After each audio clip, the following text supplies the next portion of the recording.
Pool lights not working can totally kill the vibe, but fixing them doesn't have to be a headache if you know what to check first.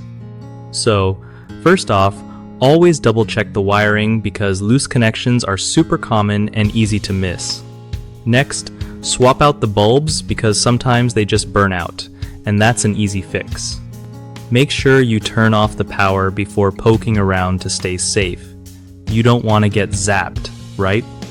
If the bulbs and wiring look solid, inspect the light fixture itself for cracks or water damage, since moisture can mess things up big time. Don't forget to look at the transformer or power supply because if it's busted, no light's gonna work no matter what.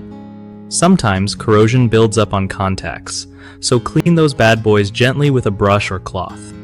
If you're still stuck, check for a tripped breaker or blown fuse in your pool's electrical panel. And lastly, if you're not feeling confident dealing with electricity, it's totally okay to call a pro instead of risking it.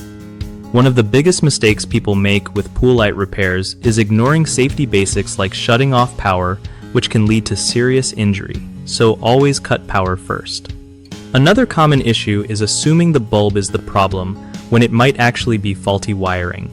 Making sure everything is connected tight fixes a lot of no-light problems.